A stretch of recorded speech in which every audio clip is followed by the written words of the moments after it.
what we need. Something where everybody moves ahead. The problem is it's not my way or your way, it's our way. The $1.3 billion budget is our money. It's your money. It's the neighbor's money. And yeah, we've got to find a way to hold the line on taxes and spend money more wisely. I've got a plan. I have a reputation for doing what I said I was going to do and for getting things done. My name is Brian Kennedy, and I would appreciate your vote and your support.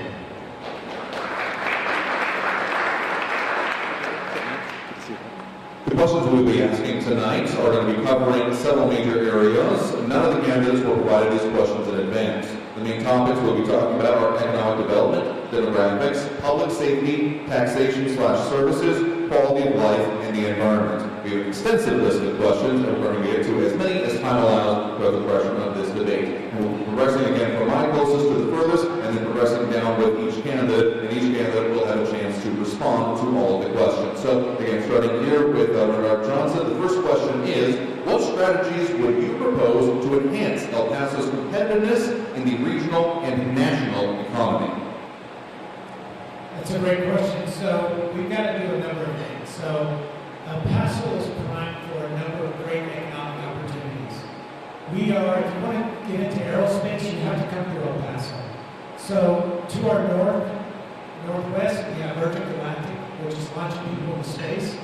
To our east, we have Blue Origins. So in order to do anything in space, you must come to El Paso. So we need to make sure that we are out marketing El Paso, all of our amenities that we do have, all of the area that we have in El Paso, to attract and become the #1 city for space. In addition to that, I'm super excited about healthcare. If you look at what Steve and Nancy Fox have done with pledging $20 million for cancer treatment center here in our region, that is a game changer for El Paso. We can be known as the healthcare region, especially for Hispanic health. So I'm super excited about what Nancy and Steve Fox are doing in the area of cancer treatment. In addition to that, we have biking trails, we have hiking trails, we have 360 plus days of wonderful weather. We have to market them. We have to get out of our own way. I will be the mayor that will lead El Paso, go out and create opportunity and bring that to El Paso. I don't think your mayor needs to just sit in City Hall in downtown, because that's not going to bring industry to El Paso. I've been criticized for going to San Antonio. The reason why I went to San Antonio is there's El Pasoans everywhere. We're in San Antonio, we're in Dallas, we're in Austin. The reason why I went to San Antonio is there's a lady there that wants to bring 70 jobs to El Paso. So as your mayor, I'm going to go out, create the opportunities, and bring them back to El Paso. Thank you.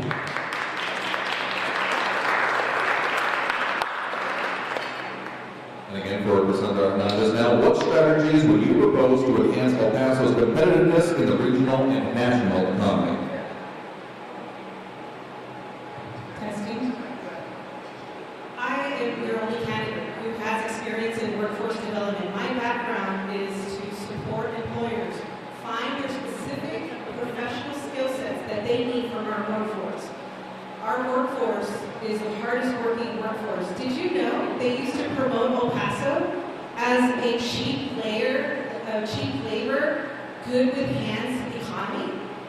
I will be the mayor that touts our human capital, our endless potential, the fierceness and the hardworking culture that we have. That is how you drive competitiveness. You drive it by sharing the stories, correcting the record. Number 2. I'm going to work specifically with our institutions to identify key sectors, target industry clusters, making sure that we have workforce development plans that will meet the needs of the growth of our economy. Yeah, we can have aerospace programs here, but if I don't produce the talent from our universities, they're going to leave our cities, so we need to marry both our workforce along with our economic opportunities. Business will not come here if we do not have a prepared workforce. Well, guess what? We are the largest binational, bilingual, bicultural workforce in the Western Hemisphere, and I, as mayor, will remind everybody that we do not compete, that we lead.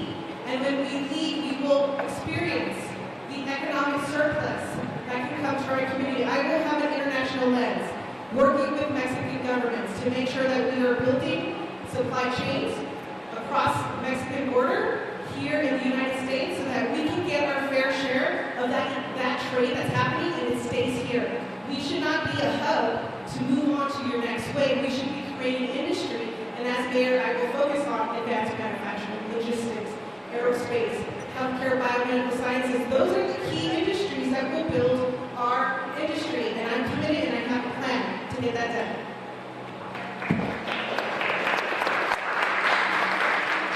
Any members Paso? My first approach would be we need to take an inventory of our small businesses here. We're talking about talent, we're talking about education, and building our community first.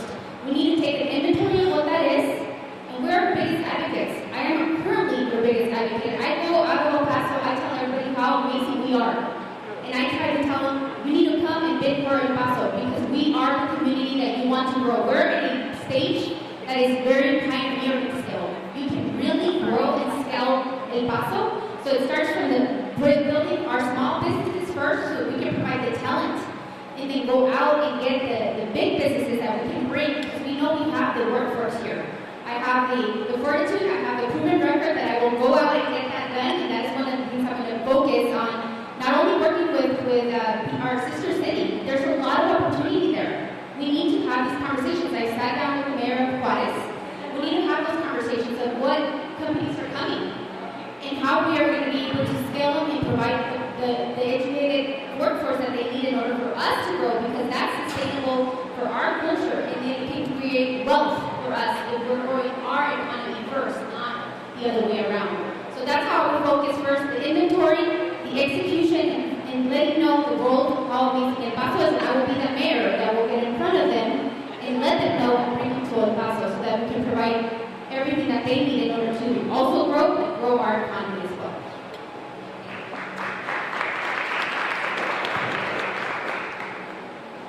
Brian Kennedy. Okay, now it's over. A couple of things about bringing businesses. We can say we want to bring who we want to bring, but we need to reach out to the people that want to come to this area. And one of the things I will tell you is it doesn't happen overnight. We're not going to start recruiting today and they're going to be here tomorrow.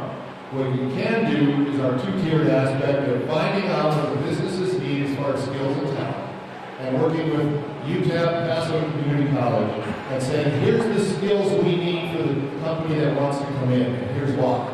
Because the company can look up and say, I don't have to import people, I can talk to the schools, and I have local people who are now trained with the skills we need, whether it's technology and engineering and everything else. Because I can work with the schools and do it right here in El Paso. It also maintains holding people in El Paso because we train them for good jobs that begin. Has anybody heard of the Innovation Factory? You know what that is? It's a place open by the airport for aerospace, and it's been open. And you know who our partner is? UTEP. Because we're looking for a place to put some of their graduates and some of their skilled people and move them forward in the industry. This is something that's been created and is on its way moving right now. Yeah, there have been some bumps in the road, but there always will be. The concept is good, the concept is thriving, and we can take that concept of working with our universities and having skill-based jobs that we can bring in. Then our incentives are more effective because we're also including local jobs, not just dragging in from outside. It's important to work with our educational industry and our businesses that we're bringing into town.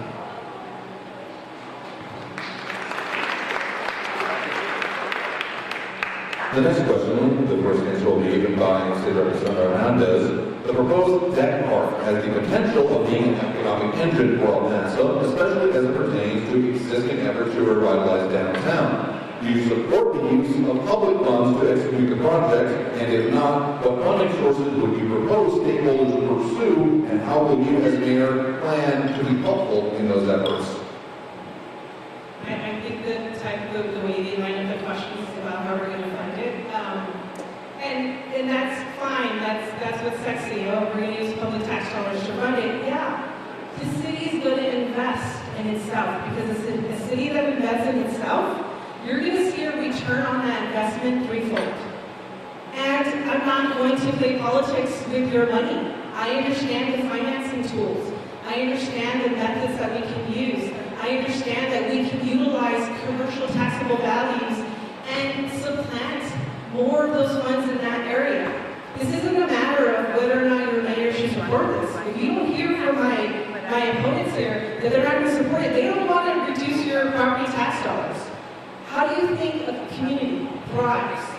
By shifting commercial tax value burdens to the private sector by way of jobs and by way of tourism and entertainment opportunities, and then you reduce that burden to the homeowners. You can't have both. You have to invest in the city. And for decades, there have been concerted efforts, year after year after year, to reduce your tax rate at the expense of critical services. You will hear from my opponents tout that they have reduced the tax rate. But at the expense of what? I have not been able to issue low-interest debt that has been voter-approved so that we can invest in your communities and I can fix your streets. They're playing games with your dollars. And, as mayor, I will prioritize that we will get a hold of our spending and we will find ways to cut that wasteful spending so that I can redirect that economies of scale that we achieve together and reinvest that into these world-class, wonderful, stable type of projects that will have endless changes and economic development opportunities revitalizing downtown. This isn't a matter of when, this question is a matter of how I will do that for you.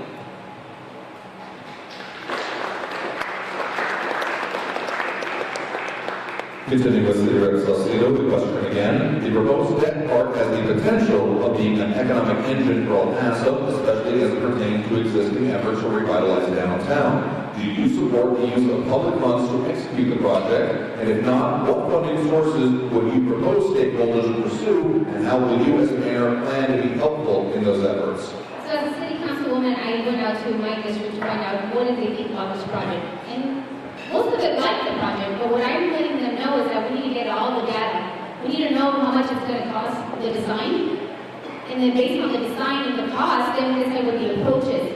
Since we don't have that right now, we don't have a proposal of how we're going to exactly fund it. But if it doesn't make financial sense, once we have the data and the design, then I'm not going to be able to support it. It's going to raise taxes or it's going to be done responsibly. And also, I'm going to make sure to go out to my district, out to the voters, out to everybody to let you all know also what does it entail of all the details. That way you are also be having a voice in this decision. And that's what, as your mayor, will make sure that your voice is included in this. And I will provide you all the information you need to decide if this is a project you want to see here in Paso.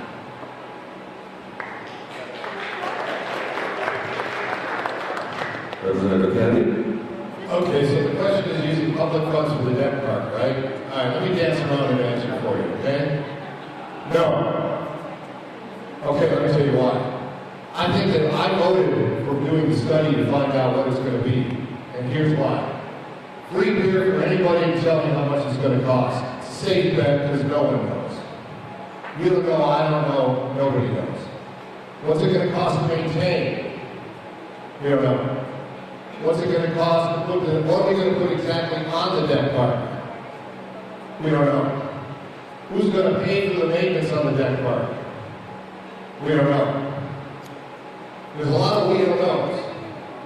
One of the reasons I voted to do the study and to do the drawings was we were told that it opens us up for potential federal and state grants. There's also a possibility of doing a public-private partnership on some buildings on the deck park. Where private industry could build on it, they pay for it, and it's their money at risk and their profit to gain. Those are all great ideas. Right now, we don't know enough about it. Well, am I for it or against it? I don't know. Because we don't know. First presentation said $412 billion. We said that's too much. Okay, wait a minute, how about 207? This sounds suspiciously like capital projects that people don't know what they want to build and don't know how much it's going to be. Until we know that, I don't want to spend any more public dollars on it. I don't want to spend your tax dollars on things that we don't know. Let's know first, and then we can make a decision on whether it's a good deal or a bad deal or no deal at all.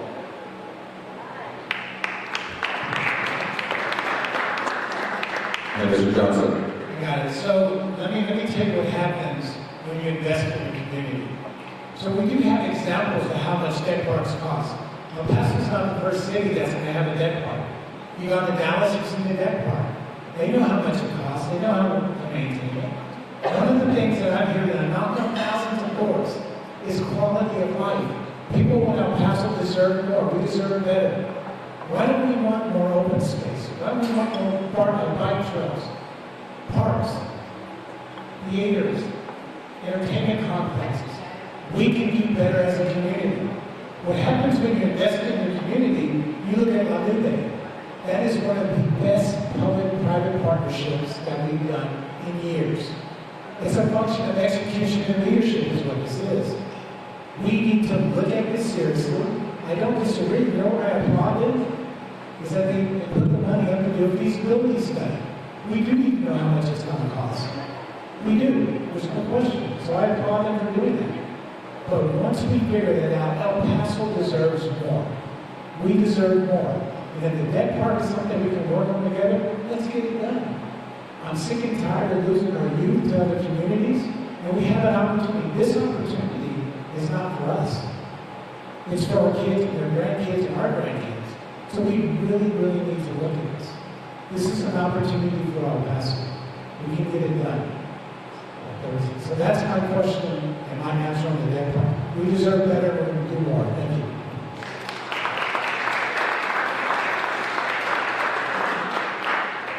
And for this next question, we'll be starting with Cedric Saucedo. The U.S. General Services Administration, GSA, recently released a draft environmental impact statement for the Bridge of the Americas quota modernization project, identifying alternative 4, which eliminates commercial cargo traffic as the preferred option. What will you do as mayor to ensure that the other ports of entry in El Paso are ready to accommodate the commercial traffic that is leaving quota, and so that those commercial industries generating the traffic do not leave our region altogether? That's a really great question, and we talk about it a lot. We cannot grab one problem, shift it to another, and then hope for the best. We need to really make analysis on each opportunity that we're going to do, and other options that we're going to do in order for us to move the traffic where it needs to be moved. But more than anything, it's not impacting the health of the people. That is the biggest issue here. We've heard in our community the health of the people. We need to make sure that we're focused on. And so as mayor, I will make sure that I'm looking at all analytics, and that at the day when we make a decision, that the decision is going to be the best, not only for the people, but for El Paso as a whole, and making sure that it's going to be the best decision that's going to be done and delivered in that way.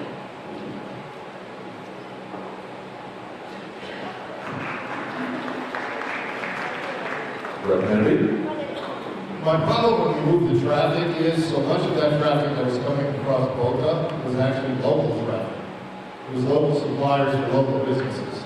We have to make it more efficient to get over there. Initially, GSA had a plan on Tornillo that there was going to be a 4-lane freeway from where Boca was to where Tornillo was on the Mexican side of the border, and then twice as large and twice as many lanes in Tornillo, and it was killed by politicians who wanted to keep the traffic downtown.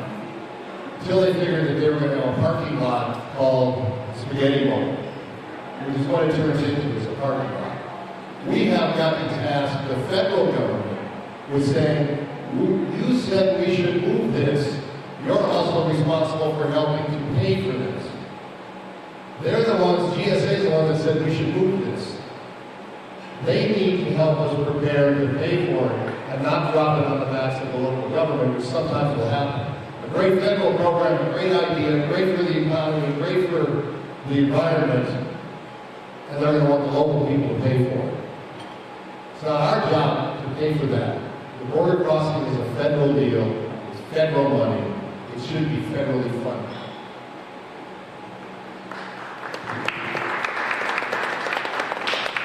Mr. Johnson? So I spent the afternoon today in Juarez, Mexico. I went to the Supplier Expo, the Tequila Expo today in Juarez, Mexico. And what I know, and most of you in this room know, that cross-border traffic is very vital to the El Paso community. We know that what happens in Juarez happens in El Paso, what happens in El Paso happens in Juarez. It was a tremendous expo. They have outgrown 3 buildings, and now they have a building that they're in, and there was over over 400 exhibitors at this expo. If you haven't got an opportunity to go, we'll be there all week. Try to go to Mexico to see this. I say all that to say that when we do a study to affect traffic coming in and out of Mexico, we need to get it right because it affects business. We need to make sure that we can let commerce free flow across the U.S.-Mexico border. I don't disagree. We shouldn't be paying for that. The federal government should get the bill for anything we do on one of our international bridges because it is a federal issue. But I don't want to do anything that restricts the movement of cross-border traffic between El Paso and Mexico. It can be better. But we also have to remember that there are small businesses that have already invested near Boda, cold storage warehouses to be specific. And now once you remove that traffic, what does it do to the small business? So I'm always going to err on the caution of making sure we keep businesses in business and helping them grow. So that's my answer on Boda. Thank you. And Reverend Hernandez. According to the Hunt Institute, the Mexican shopper accounts for about 11% of retail sales in El Paso. So when you think about the impacts of the closures, you really have to understand that not only your city coffers are impacted by way of sales tax revenues from tourists coming here, but the economy will be drastically changed. You've heard from my opponent, let's do nothing, right? He doesn't know what he's doing, let's do nothing. You have to be prepared. You have to be not only incredibly prepared, but you have to have a plan. That plan is to prepare the infrastructure. You don't just wait and see what the federal government is going to do. Do you know what the federal government does? They cannot find any consensus. There is no cavalry coming to save us. We are our own best solution. So, my plan will be, and what we are already doing, is that we are preparing to ask for additional support from the federal government, specifically from Pete Buttigieg. Bring him here to El Paso and as mayor, I will have a conversation with him about the transportation issues that come from a border community. We are being penalized because we are border communities. We have to figure it out on our own. I'm a member of the International Boundary Water Commission. And in that board, I've been able to look at their budget. And their budget, they have $60,000 allocated for maintenance underneath our bridges. Again, what we're going to do is we're going to look at purchasing the properties on the east, like the Zaragoza Bridge. We're going to redivert the traffic to Tornillo. Port of entry, they have about 80% of capacity. We'll get them the remainder of capacity. We're going to apply for federal grants that we have already. And we're going to ask for funding so that we can build staging areas around the east of the Zaragoza Bridge. I have a plan. This is very important. Our GDP can be impacted by this closure for 3 years.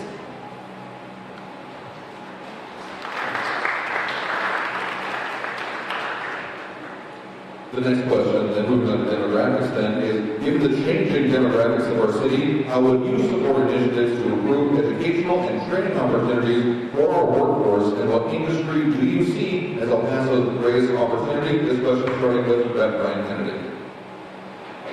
Hey, before we start, what's the rules about teeing each other up?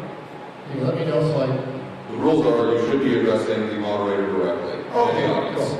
Have you voted on council? Do you vote on city council? Not personally. Okay. New industries and the aging, the younger demographics. It goes back to what I was talking about in drawing businesses in. That if you can draw some more businesses in that you work with the training, that's great. But let me tell you, that I remember when we were all, yes, I have a good memory, I remember when I was much younger. The biggest thing I wanted was I wanted that first house. I wanted that first good job.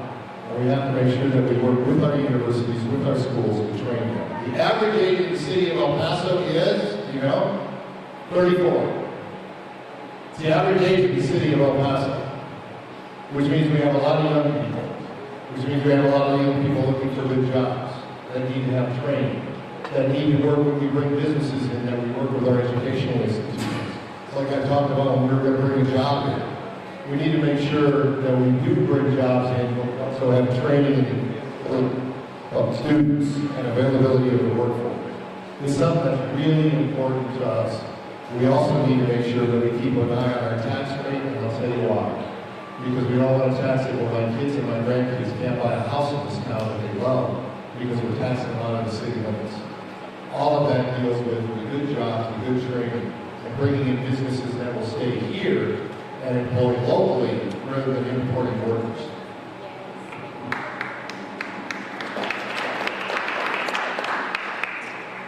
Mr. Johnson, again, the question is, given the changing demographics of our city, how would you support initiatives to improve educational and training opportunities for our workforce, and what industry do you see as El Paso's greatest opportunity?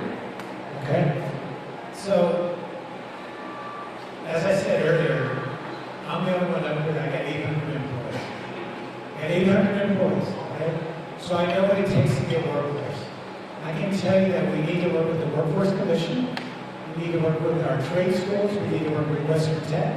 We need to work with Southwestern University, El Paso Community College, and UTEP to give us the workforce that we need as employers. For example, I can use all of the cyber security experts that our schools can put out. We're currently not putting out what the industry needs. So we have to work with our universities and trade schools to make sure that they're producing the talent that businesses need. We need them to be retooled and to be agile enough that they can move quickly to get us what we need. A lot of my talent, when I'm recruiting them to come to El Paso, they're asking me a number of things. Bernard, tell me about your public schools. I'm bringing my family from San Diego. How are your public schools? Bernard, tell me something else. How's the quality of life in El Paso? Do you guys have a event park? Do you have something that we can do in El Paso? Bring my family from San Diego. Oh, yeah. Number 3, they'll ask you, hey, Bernard, so come to El Paso. How safe are you guys as a community? Are you safe? And the last thing they're going to say is, God forbid something happen. How's your healthcare system? We have to get this right. We have to get this right. So my number one industry that I'm going to focus on that I said will be aerospace. It's hard to do one. It's aerospace, tech, and healthcare.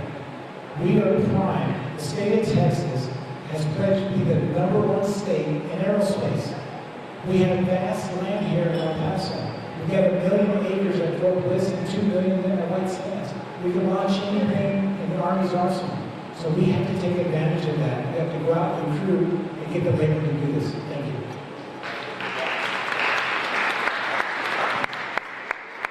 Reverend Hernandez, the question again is, given the changing demographics of our city, how will you support initiatives to improve educational and training opportunities for our workforce, and what industry do you see as El Paso's greatest opportunity? The key to our success in our economy is to increase educational attainment rates in El Paso. That is such a critical component of a vibrant economy. And understanding the importance of our public system here, University of Texas at El Paso, Texas Tech. I want to make sure that I'm working with those entities along with all the other trade schools to make sure that we're meeting specific demands. Here's how. I have proposed that at the annual state of the city, the state of the city, the mayor will get to present at the Chamber of Commerce by right of the city charter. And I intend to attend all of those state of the city addresses. I won't just back out because my feelings weren't hurt, as we've seen from past mayors. But in this moment to speak with their businesses, it is important to them that the city is a major economic contributor to the economy. And it shouldn't be that way. We're the 4th largest employer in the city of El Paso. That means that we're too reliant on government sectors. But in the time being, while we're building those industry sectors that will build income and job growth, high-skilled professional services, in the biomedical fields, in our targeted industries like advanced manufacturing, logistics, high-tech, AI, we will lead in those industries. But now we have to have the talent pipelines and that workforce plan. So as mayor, I will present the 7,000 employees and the jobs that we post at the city. I can predict those retirements. I can predict when our workforce, like our police and fire, when they're leaving, so we can get our youth back to filling these jobs. We have high vacancy rates. Our vacancy rates translate, so I can't pick up your trash. I can't fix your streets. I can't pick up the weeds in the medians, and if you call me again about weeds, I'm going to be so frustrated. We're going to kill all those weeds. But I can't even hire landscapers. There's a real workforce issue, and I'm going to address it.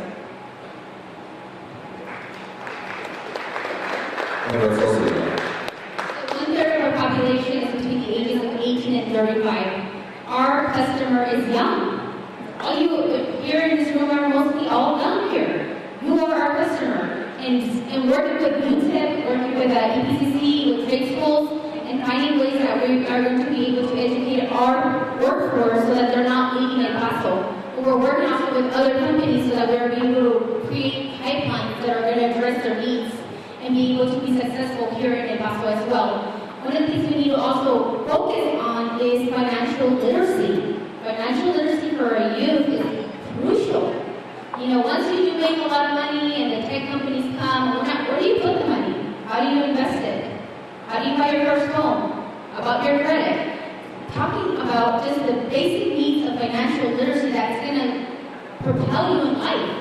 And so, as your mayor, my focus is going to be our youth. A lot of our policies need to be focused on fostering our youth, growing our youth, for them to be able to be here and carry El Paso in a prosperous way. We need to make sure we are investing in them. And I think the next crucial industry here is going to be aerospace. It is going to be tech, everything tech. I'm talking about, you know, some youth that doesn't want to go to school, they can learn how to program. They can do a lot of little different other things, AI. There's a lot of ways that you're going to be crucial and vital, but we need to know those needs, and we need to foster them so that you don't leave El Paso, and that we create the opportunities that you need here, and you don't leave us, and you can help El Paso grow even more. Thank you.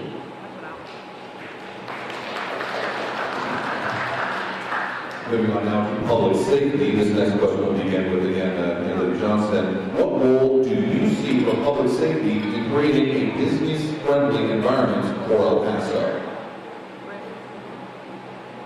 So, as I mentioned earlier, public safety is one of my #1 pillars. And as you know, there's 200 to 300 police officers that are currently eligible for retirement. There's another 300 to 400 that we're short. So we need to make sure that we give all of our public safety officers, all of our men and women that work in public safety, all of the resources that they need to make us and continue to make us a safe city. El Paso is a very, very safe city. However, we have gone from being the #1 safest city in the nation to down to about #5. This goes back to what I said earlier. In order to recruit and do the economic development that I foresee for our region, you have to make sure that you're safe. We have to change the national narrative. The national narrative has painted a picture of El Paso that's not true. We are a very safe community, we're a very loving community. But when you turn on the national news, all you hear about is the Gateway Hotel, Ground Zero for TDR. A lot of this is not true. We're a great community. So we have to change that national narrative, the perception about El Paso. And as a mayor, I will make sure that I do that. And you need someone that's going to be your biggest advocate, your biggest cheerleader, to dispel the myths that they have about El Paso. So public safety is one of my #1 things that we have to focus on. And I assure you, I will work with our public safety officers to give them everything they need to succeed. Thank you.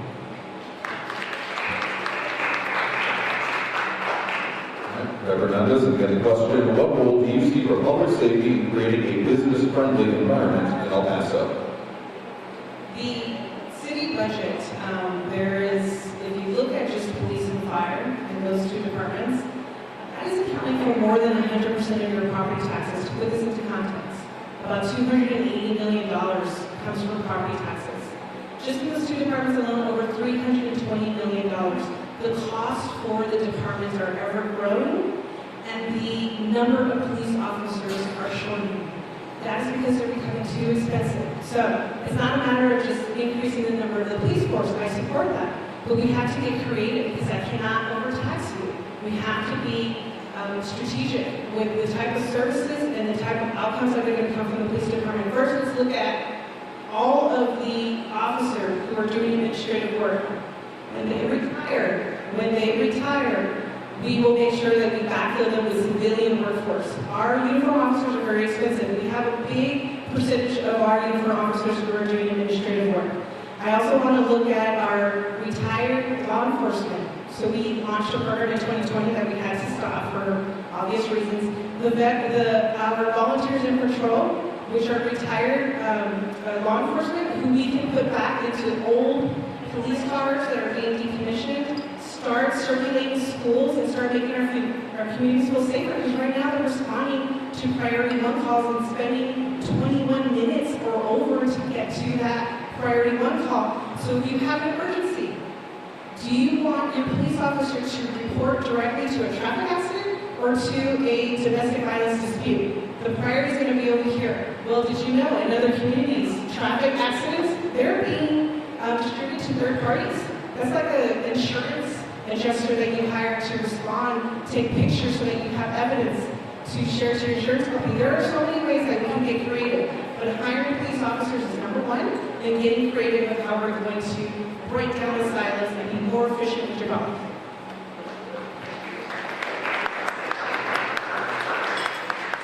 Representative Salcedo.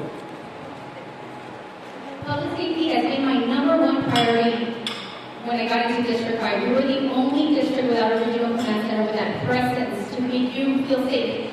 You can have everything, but if you don't feel safe, nothing matters. So we really need to look at not only building a regional command center, we need to look, how are we going to be able to hire more police officers? We have now 3 academies. But more importantly, we also need to look at their contracts and making sure that they're not leaving us. Are they favorable to them? How can we maneuver them? It's going to take a digest that we need to look at the best way that we need to approach them so that we can retain our police officers so that they don't leave us once they're trained and leading us to other places. We need to focus on that. When you talk about just public safety as a whole, I think streets is involved in public safety because you hit a pothole, you can get hurt. That is a public safety issue as well. So we're going to just focus, I'm going to, as your mayor, going to focus on how do we need to grow our academies and make sure that attrition isn't high. But more than anything, that you, at the end of the day, are made feel safe and that we make sure that that happens.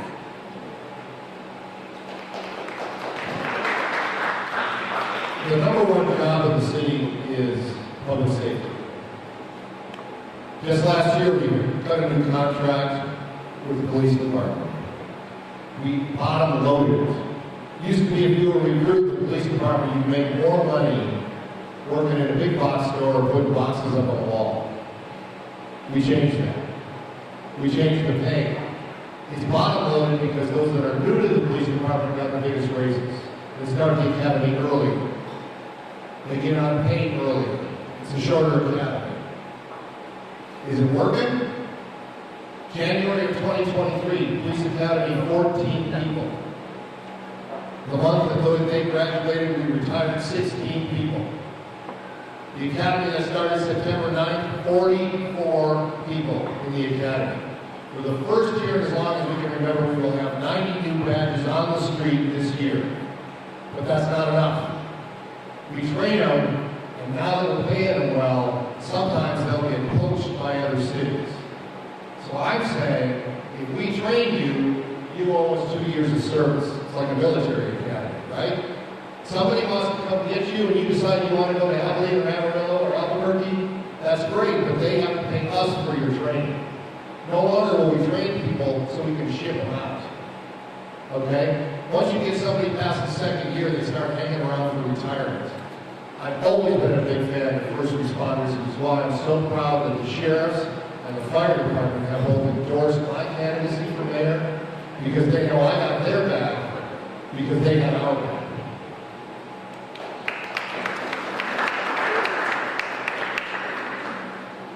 Moving on now to Paul Mayoral. This question will begin with Rep. Hernandez.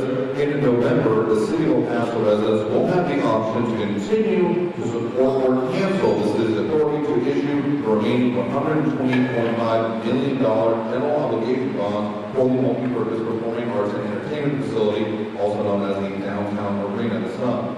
If a majority of voters approve the proposition, what does that mean? And if voters reject the proposal and keep the money, will your administration go forward with the executing of the project, and if so, how? It's designed to confusing, okay? And it really is. So the question before you is, do you want to remove my authority to issue the remaining bonds to build the rest of the arena? Because we've already spent a lot of the money, and a lot of it's sitting in the bank. We haven't issued the remainder. So pretend you got a mortgage and you pulled it out and it's sitting in a bank account. Some of it was spent, the rest of it wasn't. Well, do you still want to build that house, or do you want to return it to the bank? That's the question that's being proposed to you. If you revoke my authority, the arena is dead. If you say no to revoking my authority, then we can move forward. But this is a perfect example of how El Pasoans get in the way of progress. This is a missed opportunity like SeaWorld, like Six Flags, like advanced manufacturing and big car companies like Toyota want to come to El Paso, because they're disguising saving you money to keep you in a perpetual state of poverty. Don't listen to the faction at City Council that wants to destroy our progress. That is fundamentally what defers me from my opponents, is that I will exercise decisive leadership. When we have a contract with the voters, we're going to execute it. We're not going to cut that contract and say, hey guys, you got it wrong. And because now I'm in charge and I didn't like the outcome, I'm going to ask you to reverse your vote. It is not our fault that one person in this community has hijacked every economic opportunity in disguise for historic preservation or saving you money. It's quite false. As mayor, if you keep my authority to keep that arena and that authority to issue the bond, we're going to put together a blueprint committee. I'm going to get a plan as fast as I can. I already have economic impact analysis. All I need is bold leadership, and I will bring that to the table.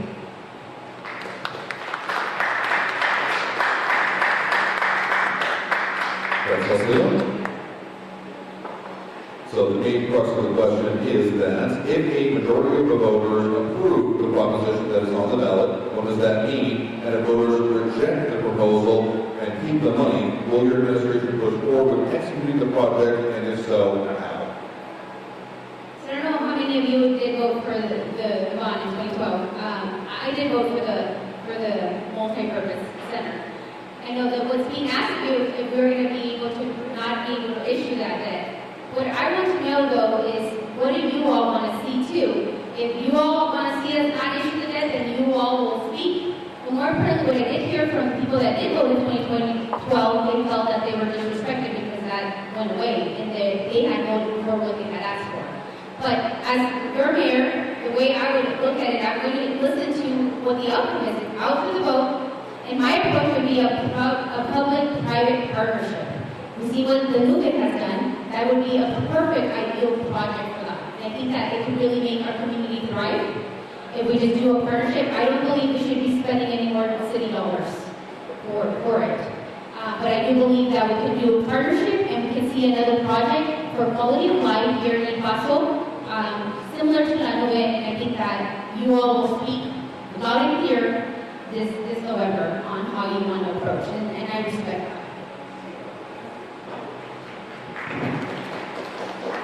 The explanation on the agenda item for the ballot item is, do you want us to stop this project? A yes says stop it, a no says go forward. When the project was originally proposed, you were lied to. It was not 180 million, it was at least 100 million short. And I know because I was in the industry that was estimating arenas at that point. Okay? The question is, do you want us to keep going with this project? Here's the best part. If you vote yes, stop this version of the project, it doesn't stop another version of the project. We can go back and build a public-private partnership. We can go back and start from scratch. We can go back and here's an idea, tell you the truth about what you're going to get for what you want to spend. Because you can't spend your way out of debt. The idea that if we keep building more stuff, we'll make more money is kind of like saying, I got a credit card, let me pay it off with another credit card. That's not the way it works. Just because you have checks doesn't mean you keep writing them, right? You cannot spend your way out of debt. You spent years after 2012 spending money and building things because it was going to make our town more prosperous and add to our population. And how's that working? Population has not grown. We are not necessarily more prosperous. We have to spend our money smartly. La Nube was a smart deal. But here's the other thing. All the great ideas that pop up, I always go, where were you for 12 years? We've been at this for 12 years. We shouldn't be spending more public dollars on this. We should have the opportunity to say, let's reset the clock, let's come forward with a real project, that's a public-private project, and then we can ask you what you think about it. Before we do that, let's stop the madness, okay?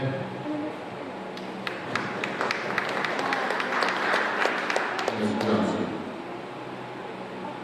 So I agree with the Senator, bold leadership. In 2012, the voters in this room voted for a multi-purpose arena in downtown El Paso. Downtown is the front door to your community. It's what spurs economic development for the rest of the city. So when the voters voted in 2012 and said, we want an arena, it's the city government's job to execute upon it, regardless of what anyone else thinks. Now that they don't like the outcome, we're sending it back to the voters and saying, well, you know what?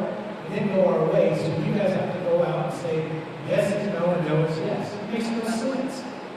Why are we the only major city in the United States without a major arena? Why?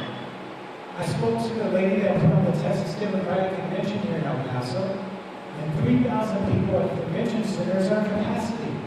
People were passing out because it was so hot. You couldn't have overflow into the Abraham Chavez because it's not ADA compliant. El Paso, we deserve more. And it takes bold leadership to execute public-private partnerships. There's a ton of pent-up demand with businesses here in El Paso that want to do more.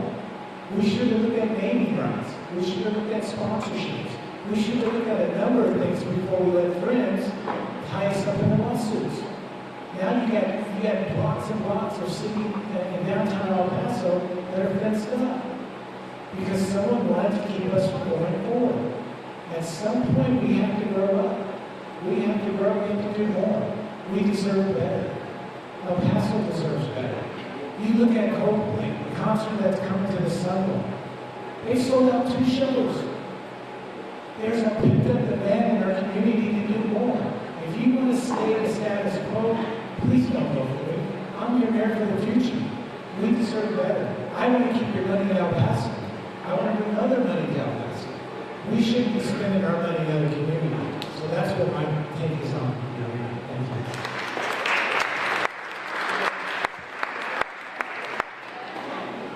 Unfortunately, we're reaching the end of our time here, so we will now move into closing statements, in the same order that we gave the opening statements. So, with Mr. Johnson, we have 2 minutes.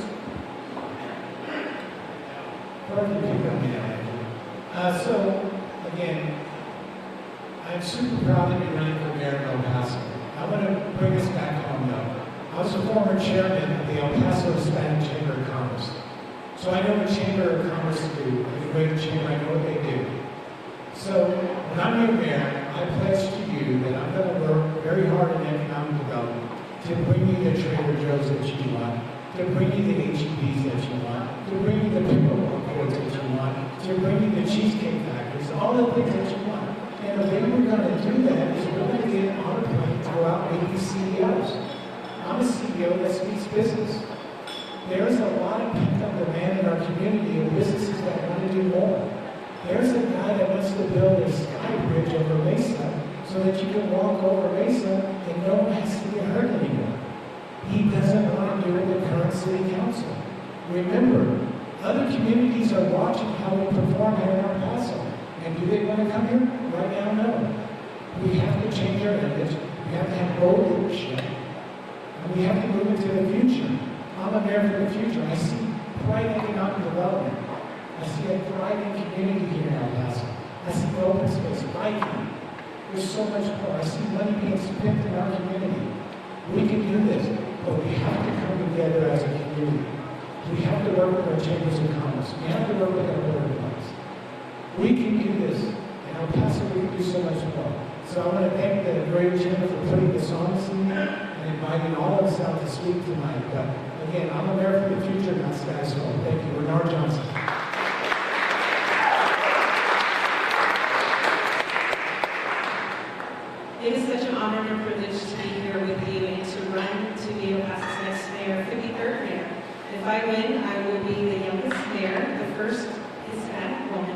to lead the city and the first Hispanic in over 25 years to lead the city. I am a daughter of migrants. I am El Paso's daughter. I was raised in El Paso's Lower Valley.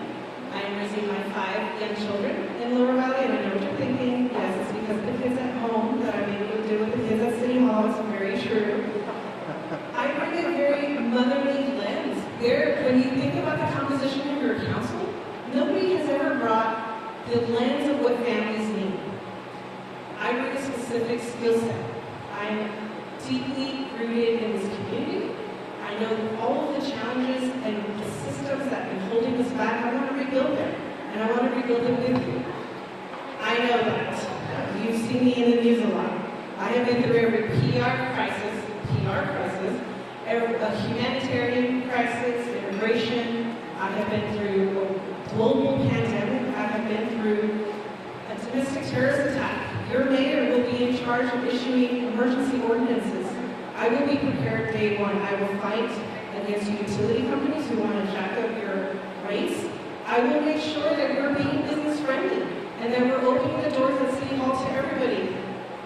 I am asking for your support and for your vote. As the only qualified candidate here, I know that I can lead El Paso to be globally competitive. Thank you for your time and attention.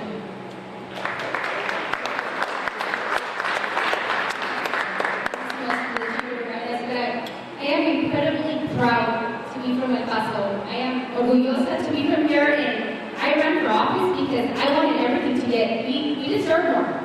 And that is why I ran for office. I've been a 2-term city councilwoman and I've been extremely effective for my district.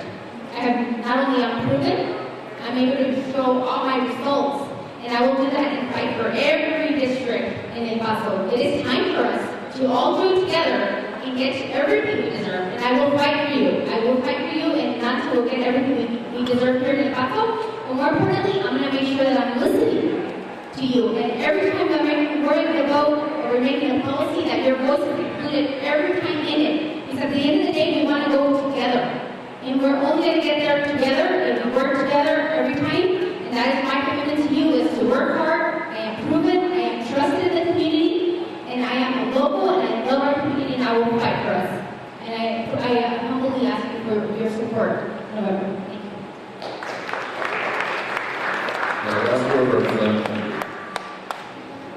We've got some challenges in El Paso, but we've got some good news. Crime is down in El Paso. Recruits for the police are up. That's good news. Some news that may not be great is we're tens of millions of dollars short of keeping our roads just as crappy as they are today. I've got a plan for a funding source that's a dedicated fund because we've got to fix our roads. Downtown, somebody said, you don't like the arena, you don't like downtown. Well, that's not true. I've got a plan to put dollars up and make it walking downtown from San Jacinto all the way to the ballpark on the weekends, and to also have an incentive program for small businesses downtown. And for heaven's sakes, downtown had better get a grocery store if we're going to ask people to live there, okay? You've got to have it. We have to do what it takes as a city to get that put in there. Tourism is a plan for easy money. Sports tourism, I've done it for 23 years and I know how to do that. I will tell you that entertainment, people talk about the entertainment industry. One of the first 11 certified sports event executive, and the only one that's cross-certified is a facility executive for entertainment. There is money to be had out there for El Paso. We do have to be creative, but we also have to watch your dollars. 2 years in a row, no new revenues never happened in El Paso, and we've already done it. Can't spend your way out of gas.